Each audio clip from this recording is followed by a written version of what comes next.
Hi hello ನಮಸ್ತೆ friends. ಮಧ್ಯಪ್ರಾಚ್ಯದ ಯುದ್ಧಗಳಿಂದ ಸಾಕಷ್ಟು ದೇಶಗಳ ಮೇಲೆ ನೆಗೆಟಿವ್ ಎಫೆಕ್ಟ್ ಆಗಿದೆ. ಆದರೆ ಭಾರತ ಸದ್ಯ ಬೇರೆಯವರಿಗೆ ಕಂಪೇರ್ ಮಾಡಿದರೆ ಸ್ವಲ್ಪ ಪರವಾಗಿಲ್ಲ, ಸೇಫ್ ಝೋನ್ನಲ್ಲಿದೆ ಅನ್ನೋದು ಕಾಣಿಸ್ತಾ ಇದೆ. ಆದರೂ ಕೂಡ ಒಂದು ಸ್ವಲ್ಪನೂ ಎಫೆಕ್ಟ್ ಇಲ್ಲದೆ ಇದ್ರೆ ಹೇಗೆ ಅನ್ನೋ ಹಾಗೆ ಈಗ ಭಾರತೀಯರ ಜೇಬಿಗೆ ಸ್ವಲ್ಪ ಬಿಸಿ ತಾಗಿದಂತೆ ಕಾಣಿಸ್ತಾ ಇದೆ. LPG ರೇಟ್ ಜಾಸ್ತಿ ಆಗಿರೋ ಬಗ್ಗೆ ಆಲ್ರೆಡಿ ಎಲ್ರಿಗೂ ಗೊತ್ತಾಗಿರುತ್ತೆ. ಅದರ ಬೆನ್ನಲ್ಲೇ ಸಿಲಿಂಡರ್ಗೆ ಅಂಟಿಕೊಂಡಿರೋ ಉದ್ಯಮಗಳ ಬಿಸಿ ಕೂಡ ಏರಿದೆ. ಅರ್ಥಾತ್ ತಿಂಡಿ ತಿನಿಸು ಊಟ ಉಪಾಹಾರಕ್ಕೆ ಇನ್ನು ಮುಂದೆ ಸ್ವಲ್ಪ ಜಾಸ್ತಿ ಖರ್ಚು ಮಾಡಬೇಕಾಗುತ್ತೆ. ಬೆಂಗಳೂರಿಂದ ಈ ಬಗ್ಗೆ ಏನ್ ಅಪ್ಡೇಟ್ ಬರ್ತಾ ಇದೆ, ಈ ಅಪ್ಡೇಟ್ ಕೇಳಿದ್ಮೇಲೆ ಜನರ ಕಡೆಯಿಂದ ಬರ್ತಾ ಇರೋ ಅಭಿಪ್ರಾಯ ಏನು ಅನ್ನೋದರ ಡೀಟೇಲ್ಸ್ ಕೊಡ್ತೀನಿ. ಈ ಚಾನಲ್ ಫಾಲೋ ಮಾಡೋದನ್ನ ಮರಿಬೇಡಿ. LPG ದರ ಏರಿಕೆಯಿಂದಾಗಿ ಹೋಟೆಲ್ಗಳಲ್ಲಿ ತಿಂಡಿ ತಿನಿಸುಗಳು ಹಾಗೂ ಅಗತ್ಯ ವಸ್ತುಗಳ ದರ ಕೂಡ ಹೆಚ್ಚಾಗೋ ಸಾಧ್ಯತೆ ಇದೆ.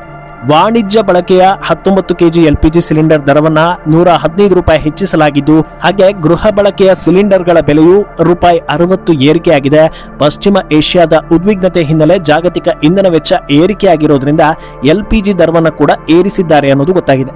ಬೆಂಗಳೂರು ಬೃಹತ್ ಹೋಟೆಲ್ ಅಸೋಸಿಯೇಷನ್ ಅಧ್ಯಕ್ಷ PC ರಾವ್ ಅವರು ಈ ಬಗ್ಗೆ ಮಾತಾಡಿದ್ದು, ಈ ಹಿಂದೆ ವಾಣಿಜ್ಯ LPG ಸಿಲಿಂಡರ್ಗಳ ಗರಿಷ್ಠ ಚಿಲ್ಲರೆ ಬೆಲೆ ಅಂದ್ರೆ MRP ಮೇಲೆ ಸುಮಾರು ₹150 ರಿಯಾಯಿತಿ ಇರ್ತಾ ಇತ್ತು. ಮಾರ್ಚ್ 1ರಿಂದ ಆ ರಿಯಾಯಿತಿಯನ್ನು ನಿಲ್ಲಿಸಲಾಗಿದೆ. ಈಗ ಮತ್ತೆ ₹115 ದರ ಹೆಚ್ಚಳವಾಗಿದೆ. ಹೀಗಾಗಿ ಸಿಲಿಂಡರ್ಗೆ ಒಟ್ಟು ಸುಮಾರು ₹265 ಹೆಚ್ಚುವರಿ ಹೊರೆ ಬೀಳುತ್ತೆ. ಇದೀಗ ಹೋಟೆಲ್ಗಳು ಆಹಾರ ತಯಾರಿಕೆಗೆ ಬಳಸುವ ಹಲವು ಮೂಲ ಪದಾರ್ಥಗಳ ಬೆಲೆ ಕೂಡ ಏರಿಕೆ ಆಗ್ತಾ ಇದೆ. ಅಡಿಗೆ ಎಣ್ಣೆ ದರ ಪ್ರತಿ ಕಿಲೋಗ್ರಾಂಗೆ ಸುಮಾರು 15ರಿಂದ 20 ತನಕ ಹೆಚ್ಚಳವಾಗಿದೆ ಅಂತ ಹೇಳಿದ್ದಾರೆ. ಇದರ ಜೊತೆಗೆ ಕಾಫಿ ಬೀಜಗಳ ಬೆಲೆ ಕೂಡ ಏರಿಕೆಯಾಗಿದ್ದು, ಗ್ರೇವಿ ಮತ್ತು ಸಿಹಿ ತಿಂಡಿಗಳಲ್ಲಿ ವ್ಯಾಪಕವಾಗಿ ಬಳಸೋ ಗೋಡಂಬಿ ಸೇರಿದಂತೆ ಡ್ರೈ ಫ್ರೂಟ್ಸ್ಗಳ ಬೆಲೆ ಕೂಡ ಸುಮಾರು 20ರಿಂದ 25% ಹೆಚ್ಚಾಗಿದೆ ಅಂತ ಹೇಳಿದ್ದಾರೆ. ಇದರ ಜೊತೆಗೆ ವಿದ್ಯುತ್ ದರದಲ್ಲೂ ಪ್ರತಿ ಯೂನಿಟ್ಗೆ ಸುಮಾರು ₹1 ಏರಿಕೆಯಾಗೋ ಸಾಧ್ಯತೆ ಇದೆ ಅಂತ ಹೇಳಲಾಗ್ತಾ ಇದೆ. ಇದರಿಂದ ಕಾರ್ಯಾಚರಣೆ ವೆಚ್ಚ ಮತ್ತಷ್ಟು ಹೆಚ್ಚಾಗೋ ಸಾಧ್ಯತೆ ಇದೆ. ಆದರೂ ಕೂಡ ತಕ್ಷಣವೇ ಆಹಾರದ ಬೆಲೆ ಹೆಚ್ಚಿಸುವ ಯೋಚನೆ ಬಹುತೇಕ ಹೋಟೆಲ್ಗಳಿಗೆ ಇಲ್ಲ. ಗ್ರಾಹಕರ ಹಿತದೃಷ್ಟಿಯಿಂದ ಇನ್ನೂ ಕೆಲವು ದಿನ ಪರಿಸ್ಥಿತಿಯನ್ನು ಗಮನಿಸ್ತೀವಿ, ಅನಿವಾರ್ಯವಾದರೆ ಮಾತ್ರ ಕೆಲ ಬೆಲೆ ಹೆಚ್ಚಿಸಲಾಗುತ್ತೆ ಅಂತ ಹೇಳಿದ್ದಾರೆ. ಈ ಬಗ್ಗೆ ಮುಂದಿನ ದಿನಗಳಲ್ಲಿ ಸಂಘ ಸಭೆಯನ್ನ ನಡೆಸಿ ಪರಿಸ್ಥಿತಿಯನ್ನ ಚರ್ಚಿಸಲಾಗುತ್ತೆ. ಆದರೆ ಮೆನು ದರ ಹೆಚ್ಚಿಸುವ ಬಗ್ಗೆ ಅಂತಿಮ ನಿರ್ಧಾರವನ್ನ ಪ್ರತಿ ಹೋಟೆಲ್ ಮಾಲೀಕರು ತಮ್ಮ ವ್ಯವಹಾರ ಪರಿಸ್ಥಿತಿಯನ್ನ ಗಮನಿಸಿಕೊಂಡು ಪ್ರತ್ಯೇಕವಾಗಿ ಕೈಗೊಳ್ತಾರೆ ಅಂತ ಹೇಳಿದ್ದಾರೆ.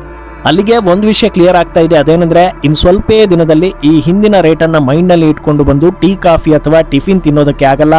ರೇಟ್ ಜಾಸ್ತಿ ಆಗುತ್ತೆ ಅಥವಾ ಆಗಿರುತ್ತೆ ಅನ್ನೋದನ್ನ ಮೊದಲೇ ಮೈಂಡ್ನಲ್ಲಿ ಇಟ್ಕೊಂಡು ಬರಬೇಕು ಅಂತ. ಆದರೆ ಈಗ ಜನರಲ್ಲಿ ಒಂದಷ್ಟು ಪ್ರಶ್ನೆಗಳು ಕಾಡ್ತಾ ಇದೆ.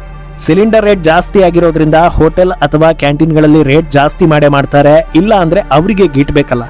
ಅದರಿಂದ ಇದನ್ನ ಏನೂ ಮಾಡೋದಕ್ಕೆ ಆಗೋದಿಲ್ಲ, ಅಡ್ಜಸ್ಟ್ ಮಾಡಿಕೊಂಡು ಮುಂದಕ್ಕೆ ಹೋಗಬೇಕು ಅಂತ. ಆದರೆ ಈಗ ಏನೋ ಯುದ್ಧದ ಪರಿಸ್ಥಿತಿ ಹಿನ್ನೆಲೆ ಸಿಲಿಂಡರ್ ದರ ಏರಿಕೆಯಾಗಿದೆ. ಯುದ್ಧ ನಿಂತು ಎಲ್ಲವೂ ನಾರ್ಮಲ್ ಆಗಿ ಮುಂದೊಂದು ದಿನ ಸಿಲಿಂಡರ್ ರೇಟ್ ದರವು ಇಳಿಕೆ ಆಯಿತು ಅಂದರೆ ಆಗ ಈಗ ಏರಿರೋ ಕಾಫಿ ತಿಂಡಿ ರೇಟ್ ಕಮ್ಮಿ ಆಗುತ್ತಾ ಅಥವಾ ಇಷ್ಟೇ ಇರುತ್ತಾ ಅನ್ನೋದು. ಸಾಧಾರಣವಾಗಿ ಒಂದು ವಸ್ತು ಬೆಲೆ ಏರಿಕೆ ಆಗ್ತಾ ಇದೆ ಅಂದರೆ ಅದು ಮತ್ತೆ ಕಮ್ಮಿ ಆಗುತ್ತೆ ಅನ್ನೋ ನಿರೀಕ್ಷೆನ ಜನರು ಇಟ್ಕೊಳ್ಳೋದಿಲ್ಲ. ಆದರೆ ಈ ರೀತಿ ಹೆಚ್ಚು ಕಡಿಮೆ ಆದಾಗ ಆಯಾ ಹೊತ್ತಿನ ದರಕ್ಕೆ ಅನುಗುಣವಾಗಿ ರೇಟ್ಗಳು ನಿರ್ಧಾರ ಆಗಲಿದೆಯಾ ಇಲ್ವಾ ಅಂತ. ಇದಕ್ಕೆ ಯಾರು ಉತ್ತರ ಕೊಡ್ತಾರೋ ಗೊತ್ತಿಲ್ಲ. ಈ ಸ್ಟೋರಿ ಬಗ್ಗೆ ನಿಮ್ಮ ಅನಿಸಿಕೆಯನ್ನು ಕಮೆಂಟ್ ಮಾಡಿ.